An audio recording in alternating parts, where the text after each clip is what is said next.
Pemirsa, terima kasih Anda masih menyaksikan Gapai Kemuliaan dalam episode Ustadz Menjawab. Kita lanjutkan ke pertanyaan terakhir, Ahilman, ini dari pemirsa Gapai Kemuliaan. Kita bacakan, Ustadz, bolehkah jujur untuk mengungkap aib atau kejelekan orang lain atau diri sendiri dengan tujuan untuk mencari solusi penyelesaiannya seperti apa? Silahkan. Jadi Jawabannya boleh. boleh, oke. Ada istilahnya apa istilahnya? Ada bukan gibah kali ya. Ada gibah yang diperbolehkan. Salah satunya adalah membongkar aib seseorang untuk untuk menjadi syiar kebaikan. Oke. Tetapi Ada syaratnya ya? di mana dibongkarnya? Ya, satu di persidangan. Oke. Dua, disampaikan kepada yang berilmu. Gitu loh. Kemudian tiga, disampaikan pada media yang media yang sewajarnya. Oke. Jadi orang yang berilmu berarti kan harus dipilih, nggak asal ya. Ada hakim kan di persidangan. Mungkin kalau dalam agama ada mufti, ada fatwa, ada pemegang fatwa terbaik. Jadi misalnya ada kesan seseorang nih, kita pengen kesannya biar jadi ibroh bagi banyak orang, maka sampaikan kepada yang berwenang. Karena kalau tidak, misalnya disampaikan kepada yang tidak berilmu, akan jadi gibah-gibah selanjutnya. Malah jadi bukan jadi kebaikan buat orang itu, malah jadi penghancuran bagi orang itu. Nah, yang ada orang itu nggak mau tobat gara-gara udahlah, aku udah terbongkar aib aku ngapain gitu. Iya, udah terlanjur Terbuka. Orang menilai aku buruk gitu. Itu kan bisa jadi malah menghancurkan kehidupan. Tapi memang hakikat aib tuh sebenarnya memang harusnya ditutup ya. Tutup. Misalnya kita menikah nih gitu, maksudnya kan kita ya punya masa lalu lah gitu. Nggak usah lah kemudian kita kayak dulu tuh aku yang gitu. Tutup. Bahkan mohon maaf ya, satu kali dikisahkan ada seseorang yang mohon maaf, dia pernah berzina. Kemudian dia mengadu kepada Nabi SAW tentang, ya Rasul, rajam aku, hukum aku. Apa kata Nabi? Mungkin engkau belum berzina kali, cuma baru melihatnya doang. Pulang aja. Gitu. Terus datang lagi. Enggak ya Rasul, aku tuh enggak hanya ngelihat, aku tuh nyentuh, aku tuh enggak lah, paling kamu baru nyentuh doang dikit kan. Ya udah, mau minta ampun, bertobat, pulang lagi. Sampai berkali-kali. Nah, sampai kemudian, bener ya Rasul, aku tuh berzina dengan orang itu, hukum aku, rajam aku. Sampai pada akhirnya Nabi, ya sudah, untuk menyelesaikan dosamu dihukum. Tapi poinnya pada kisah, kenapa Nabi minta bolak-balik? Iya. Udah balik lagi. Sebenarnya kayak udah selesai aja, tutup ya. Tutup. Kira-kira begitu kata ya? para ulama sebagian menyebutkan bahwa itu adalah cara Nabi untuk menutup aib seseorang gitu. Iya. Jadi cukup nggak usah diumbar-umbar gitu. Tidak diumbar karena ya Allah Maha tahu. Kemudian artinya tidak ada manusia yang Allah tuh udah nutupin aib kamu. Kenapa kamu buka aib kepada orang lain? Makanya di antara orang yang paling dibenci Allah adalah orang yang ketika malam berbuat maksiat. Malam itu Allah tutupi maksiatnya, tapi siangnya dia ceritakan kepada yang lain. Iya lagi, kadang-kadang Itulah yang Allah benci golongan seperti itu. Makanya kan Allah punya namanya as-sittir. Allah tuh maha menyembunyikan aib seseorang. Betul. Gitu. Maka ya kalau kita punya aib, tugasnya adalah tutupi. Aib diri sendiri, tutupi. Aib orang lain pun, tutupi. Barang siapa yang pandai menutup aib saudaranya di dunia, maka nanti di akhirat Allah tutupi aib-aibnya. Dan barang siapa yang suka membuka aibnya saudaranya di dunia, maka nanti di hari kiamat Allah buka aib-aibnya. Nauzubillah. Ada kemudian mungkin perilaku yang membuka aibnya sebagai malah jadi kayak bahan keren-kerenan gitu. Wow, lo tuh masih cemen lah kalau gue dulu misalnya kayak gitu, gimana ya gitu. Ya itu namanya membuka aib. Membuka aib sendiri ya. Aduh. Dan ya tidak menjadi ibroh dan pelajaran. Kecuali misalnya mohon maaf kan, ada sebagian di antara kita yang barangkali mohon maaf dulunya pernah tenggelam dalam kesalahan, kemudian sekarang dengan izin Allah dapat hidayah, dapat hijrah gitu ya. Nah, yang diceritakan tuh bukan kerennya dia ketika berbuat dosanya gitu. Jadi saya mau udah hatam lah minum ini. Bukan itu yang diceritakan. Tapi yang diceritakan adalah perjalanan spiritual yang kemudian dia memilih, ternyata ini lebih tenang loh. Betul. Ternyata hari ini lebih nyaman daripada dulu. Nggak usah disebutin, saya tuh kalau beli minuman di sini loh. Kamu mah masih gitu ya. Saya tuh misalnya kan, kalau misalnya zina, judi, mabuk. Jangan jadi bangga dengan dia pernah berjudinya. Jangan jadi bangga dia pernah mabuknya, bukan. Tapi bangga bahwa ya Allah selamatkan kami ya Allah dari aku yang pernah tenggelam itu.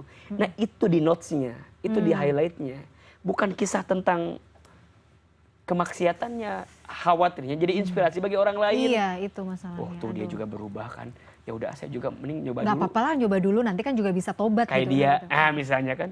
Jadi Belum tentu ya. Jadi yang di highlight dari note-nya itu adalah kisah ketenangan dia ketika menemukan Allahnya, ketika menemukan jalan terbaiknya. Oke, nah sekarang problem yang mungkin kita temui di era-era sekarang ini karena mungkin munculnya masifnya konten-konten kreator juga ya kan, datang ke podcaster siapa kemudian menceritakan gitu. Kadang-kadang itu juga bikin kita geleng-geleng. Ada sebenarnya ada pendapat yang terpecah sih ya. Ada yang satu mengatakan oh nggak apa-apa dia berani speak up, Ya, mungkin ini bagus. bagian cara dia untuk healing, cara dia untuk memberi pelajaran kepada yang lain untuk berani bicara gitu kalau misalnya dia menjadi korban. Tapi di sisi lain kan ada yang ini kan sebenarnya tapi mengungkap aib ya. Kita harus berada di mana nih kadang-kadang untuk melihat bijaknya kita harus gimana? Ya, saya nggak tahu pasti ya, tapi boleh jadi ada seseorang yang berani speak up secara luas, mungkin sudah melalui tahapan-tahapan komunikasi internal, mungkin juga sudah mulai diskusi sebelumnya, mungkin ya. Sampai pada titik terakhir udah dia nggak berubah juga, udahlah saya ungkap aja gitu kan. Mungkin ya. Jadi kalau saya sih tetap pada prinsip nggak usah diumbar. Nggak usah diumbar. Dan kita ini, nah kita kadang-kadang suka terpancing. Jadi kita harus tahan ya, tahan jempol kita dan tahan Ya, ini kita nggak sih? karena notabene yang kalau kita bercerita, mohon maaf, sedikitnya pasti ada bohongnya.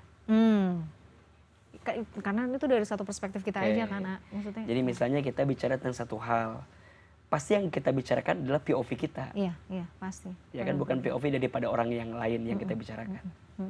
Berarti ya kalau dalam bahasa agama kan kul khairon auliyasmut. Berkata yang baik atau diam.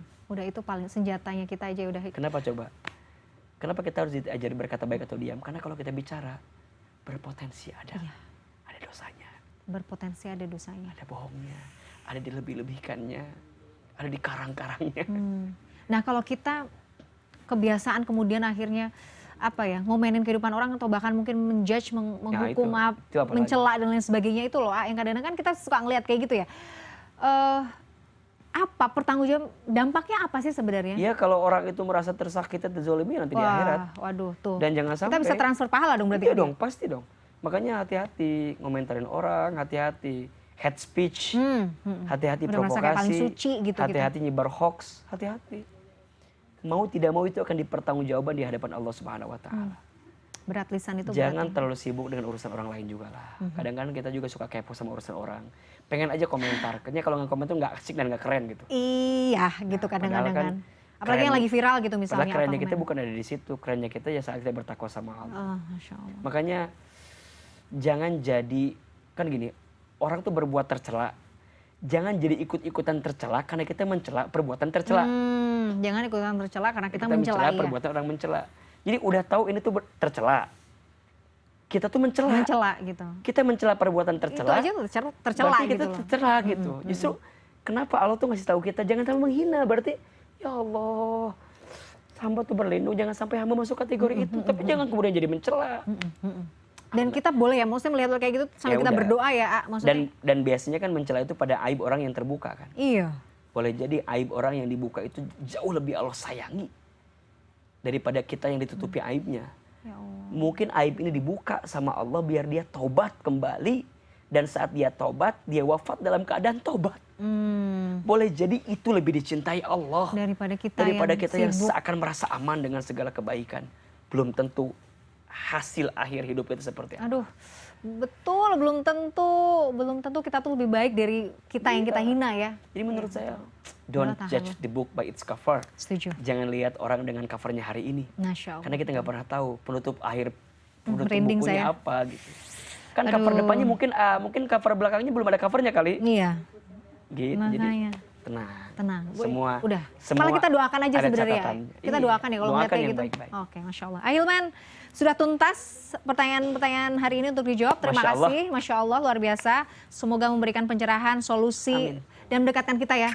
Semakin dekat kepada Allah Azza wa Jalla. Terima kasih Ahilman, sehat selalu. Pemirsa, usai sudah perjumpaan kita hari ini dalam program Gapai Kemuliaan. Semoga tausiah kali ini bisa menambah hasanah ilmu agama kita, menjadikannya bermanfaat, dan yang paling utama menambah ketaatan dan kecintaan kita pada Allah Azza wa Jalla. Amin ya rabbal alamin. Saya Meladia Rahma dan juga Ustadz Hilman Fauzi pamit. Terima kasih atas perhatian Anda. Insya Allah kita akan jumpa lagi pada episode berikutnya. Wabillahi taufiq wal hidayah. Wassalamualaikum warahmatullahi wabarakatuh. Waalaikumsalam warahmatullahi Terima kasih. wabarakatuh.